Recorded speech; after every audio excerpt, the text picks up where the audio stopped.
Hello, Fast Signs franchisees! Catherine here again this week talking about how to create a positive attitude in your life. We'll talk a little bit about the benefits, but more importantly, exactly how to get it done. Are you an optimist or a pessimist?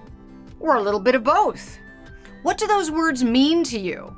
If you're uncertain, perhaps the question should be more specific. What do you think about your life? How do you see your future? Is it more pain and misery or rainbows and butterflies? It's true, the modern world does make it very difficult to be naturally positive.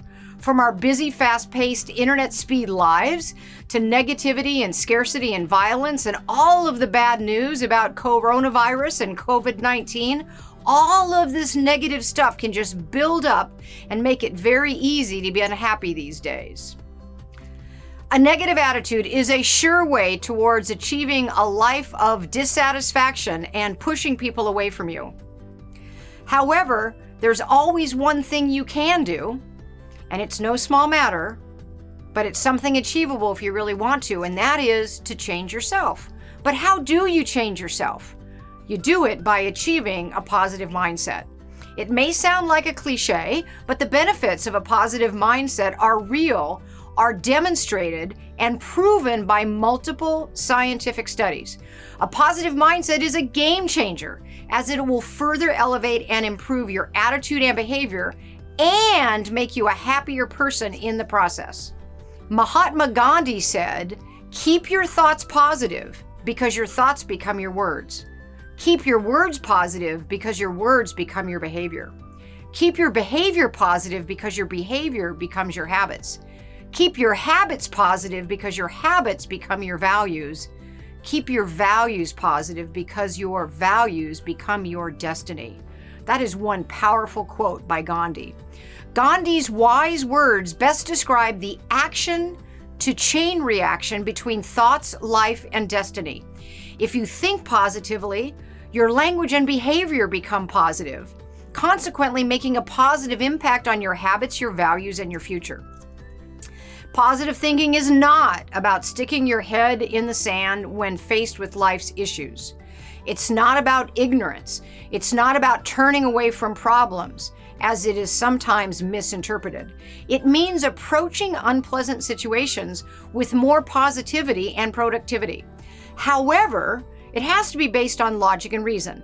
Expecting the worst possible outcome in every situation is against common sense. Likewise, being irrationally positive all the time is against common sense. But building a positive mindset will make a difference in your lives. Building a positive mindset starts with self-talk and introspection and is based on a detailed analysis of the world around you. According to psychologist Kendra Cherry, positive thinking consists of several approaches to reality. Approaching challenges with a positive outlook, making the most of potentially bad situations, trying to see the best in people, and viewing yourself and your abilities in a positive light. The benefits of a positive mindset include improved quality of life in 4 essential areas: better physical health, better mental health, better relationships with your family, with your loved one, with your coworkers, everyone, and a better career. There are lots of research studies that prove this out. A 2016 medical research study proved that people who exhibited a positive mindset and optimism were less likely to develop cardiovascular disease. Another study showed that people with positive attitudes have healthier habits. They eat healthier food, they exercise regularly, they rarely smoke, they drink less alcohol, right? Lots of positive things. People with a positive attitude experience less stress, and stress induces hormones in your body that are very negative for your organs. Stress-related hormones and neurotransmitters are a threat to our vital organs, particularly our cardiovascular system and our gastrointestinal system. And a 2008 research study confirmed that people who have positive thoughts experience lower stress hormones of adrenaline and cortisol, both which wear out your body. Another research study proved that positive outlook helps strengthen older people's immune systems.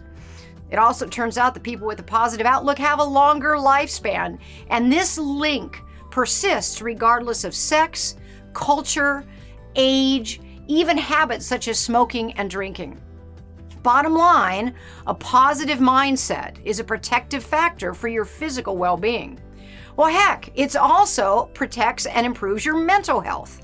We all sometimes feel anxious or depressed, and there's no shame in admitting that at times it can become unbearable, which is why we sometimes seek medical help, and there's nothing wrong with that. Research conducted with patients who suffered from generalized anxiety disorder revealed that excessive worrying, which is typical for this disorder, can be successfully replaced with a positive mindset. The participants went through a 4-week positive imagery training, after which they experienced less worry and less anxious thoughts. Likewise with depression, one cognitive behavioral therapeutic approach recommends replacing negative thoughts with more realistic and positive ones and lowered depressive symptoms. In general, a positive mindset contributes to our overall psychological well-being by promoting mindfulness and positive emotions. Just like it provides better physical health, it provides better mental health. A positive attitude also improves our relationships. It's no secret that positive people are simply more pleasant to be around. And you don't need science to tell you that you'd rather spend time with someone who smiles, listens to you, and has an empathetic approach, and sees good even in bad situations. Positive people have stronger and more cohesive social circles. And positive mental attitude results in a more successful career. As I've talked about before, happier employees are more productive, creative, and receive better evaluations from their supervisors, and as a result, they make more money. So as I've shared in prior videos, both employees and the company benefit from instilling a positive mindset. So with all the benefits we've covered, how the heck do we do it? How do we create a positive mindset? So here are 11 practical tips on how to create that positive mindset. The first is going to start with creating and keeping a gratitude journal. The practice of gratitude helps adjust your attitudes toward positivity, as it reminds you that no matter how bad things are, there's always something to be thankful for. Studies show that cultivating an attitude of gratitude improves our health, our mood, our relationships, and our career. So instead of starting your day by turning on the news and seeing negative crap, because that's all the news is, rarely do you see a positive story. What about dedicating the first 5 minutes of your wakeful consciousness to writing in a gratitude journal? That way you'll get your mind started the right way for the day. This happens to be my favorite. I have lots of gratitude journals. A lot of them are just bound line paper, but this is a great way to get started. It is called the 5-minute journal. You ought to Google it, the 5-minute journal. And what I love about this is for every day, and you can see this is one that I write in, for every day, you write starting what you're grateful for, what would make today great, daily affirmations, and then in the evening you write 3 amazing things that happened and how could I have made the day even better. So it takes 5 minutes in the morning, 5 minutes in the afternoon. I just love the 5-minute journal.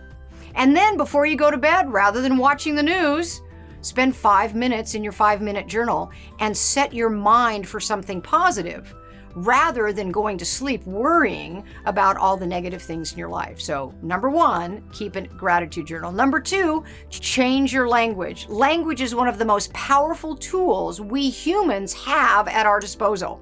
How we speak defines what our life is like and how other people perceive us.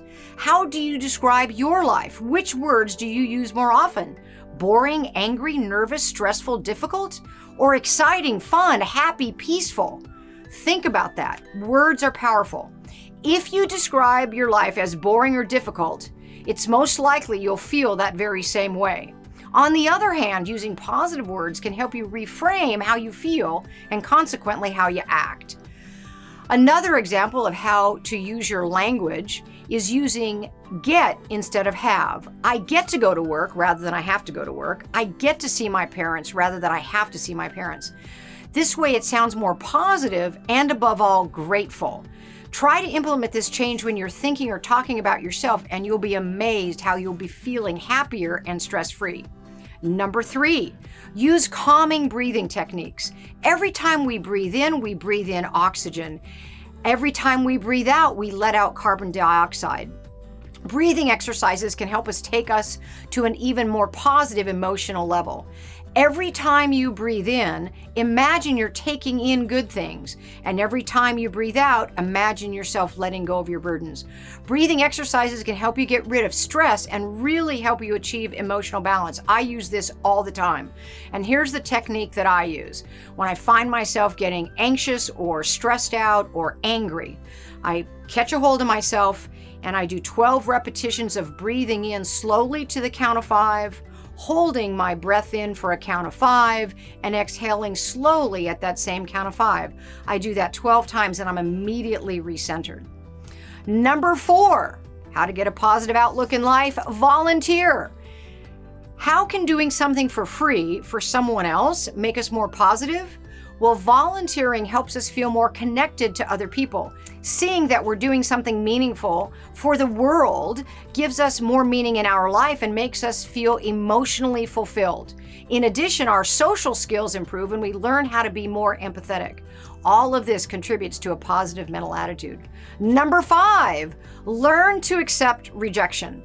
Nothing attacks our ego and makes us more insecure as rejection, whether it's rejected love, rejected job applications, rejected friendships.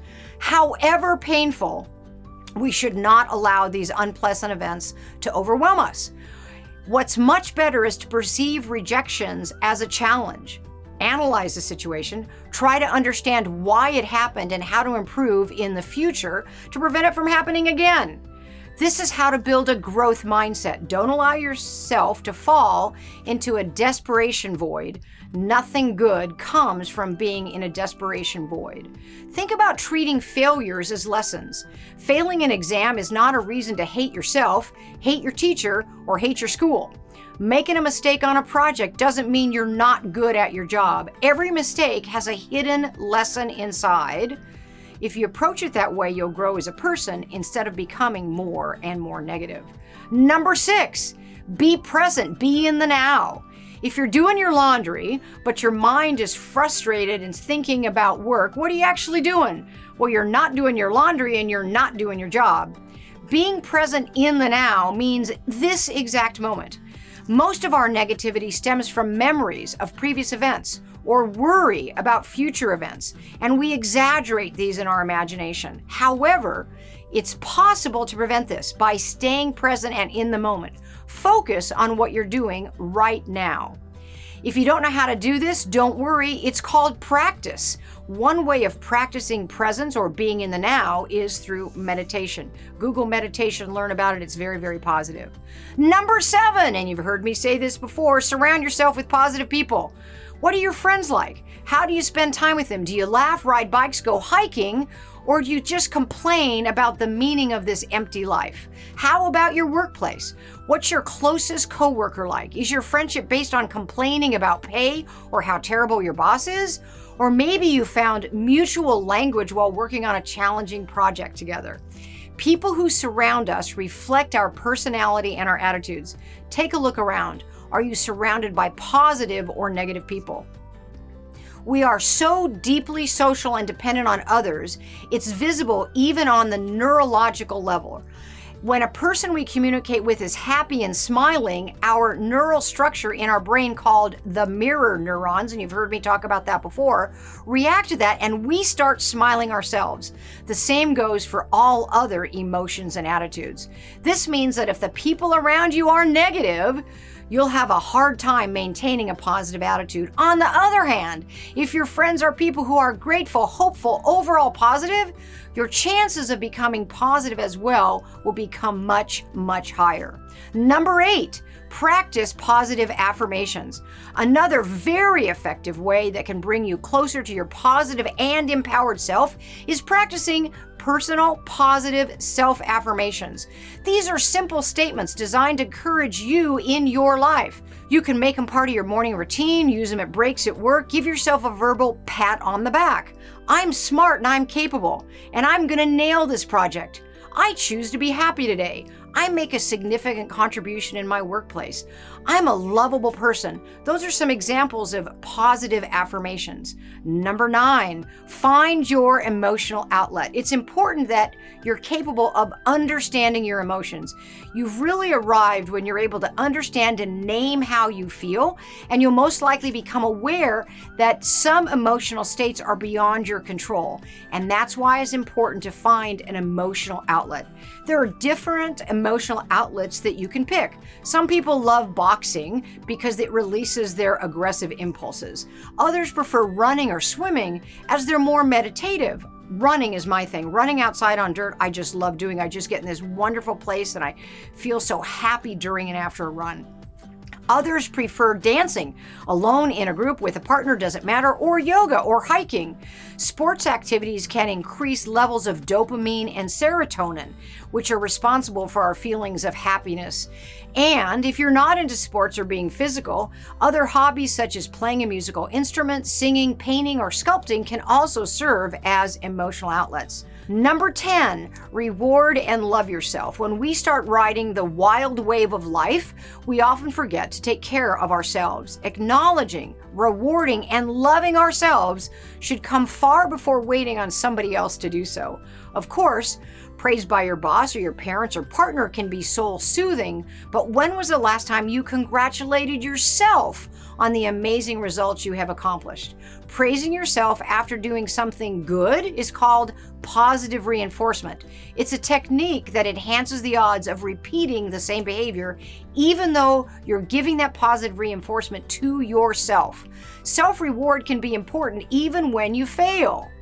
Now, that may seem controversial, but don't you agree that failure is painful in and of itself? Why would you punish yourself further when what you deserve is nurturing?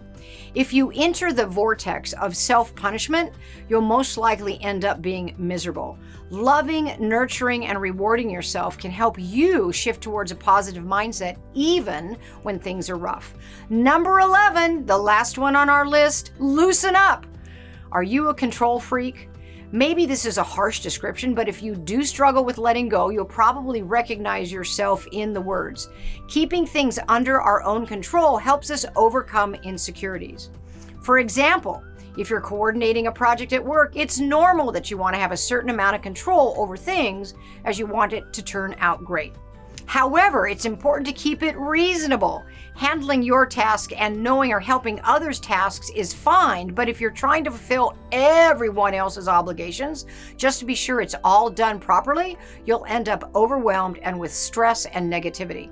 Another example of an unhealthy controlling attitude is when people are angry because of the weather. It's too cold, it's raining, and I wanted to go camping. You cannot control the weather, but you can control your reactions to the weather. The same works with tasks and projects, friendships, romantic relationships. It's important that you trust other people in order to maintain good relationships. And that's what people with a positive mindset do. So, you can make the decision to create a positive outlook and attitude in your life. You will reap better physical health, better mental health, better relationships, and a more successful career or business life. So try these 11 ways to develop a positive mindset. Make the decision to do it. Be patient, keep calm, and practice a positive mindset on a daily basis. It'll make a big difference in your life. Thank you.